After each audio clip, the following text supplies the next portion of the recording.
Hello, welcome back. Well, authorities have warned that the danger is not over yet after numerous wildfires across the country on the hottest day on record.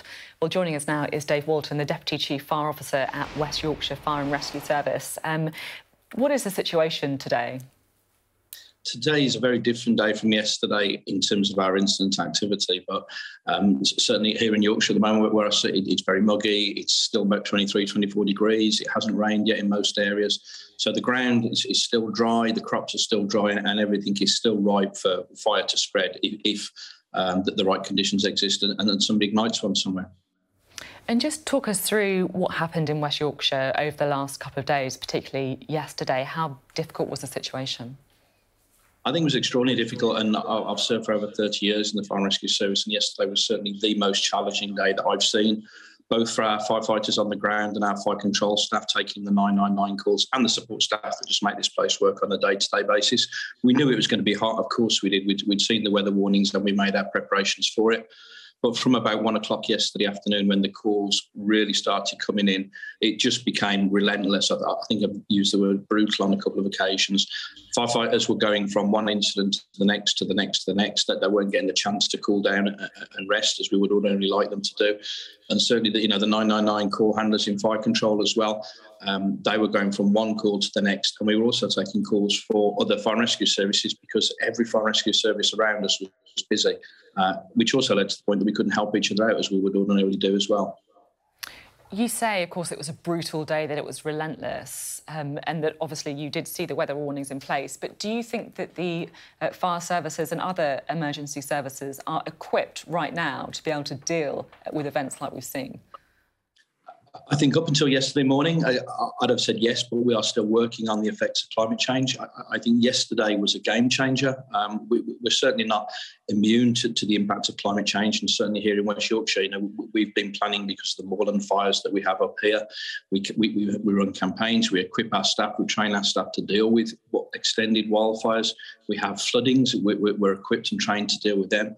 But yesterday was really something very, very different. It took the moorland type of firefighting into a suburban and an urban environment. And I know some of the shots that were shown from London yesterday and the tragic consequences down there.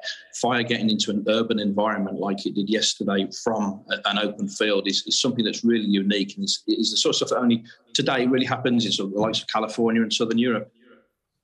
You say that yesterday was a game changer. What do you think does need to change going forwards then?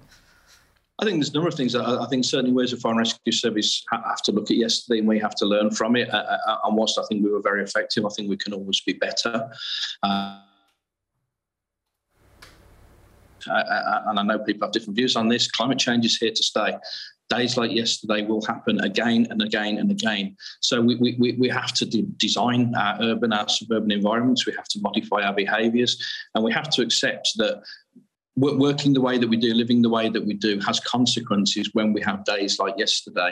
And unfortunately, the shots that I can see on screen now, that's the sort of outcome that will happen if we don't adapt to climate change and its effects of the sort of superheat that we had yesterday. Do you think you need more funding as well? I think we'd always look for more funding. Everything, more firefighters, more equipment always costs money. It has to come from somewhere. But equally, just to make a point as well, that yesterday was an extraordinary day. There was almost however many fire engines we could have had yesterday, we could have just kept sending them to incidents. So yes, of course, there are funding pressures on the fire and rescue service and firefighters as well. But let's not lose sight of the fact that yesterday was extraordinary, and we need to plan for the extraordinary going forward.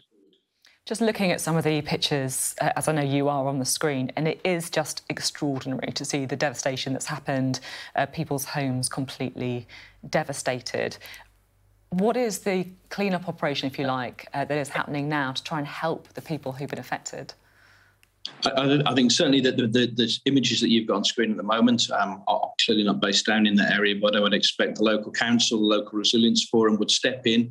The Fire and Rescue Service and other public sector agencies, and indeed voluntary sectors, will be going in there they'll be helping those people, because remember, most of those people maybe went to work yesterday morning, left their house expecting to walk back yesterday afternoon, but their clothes, everything that they, vital medicines, everything that they needed to live their life is gone and turned to ash.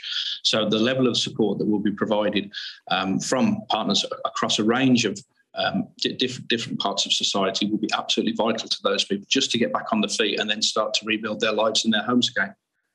Thank you so much for being on the programme this afternoon, I should say. Really important voice there, Dave Walton of the West Yorkshire Fire and Rescue Service.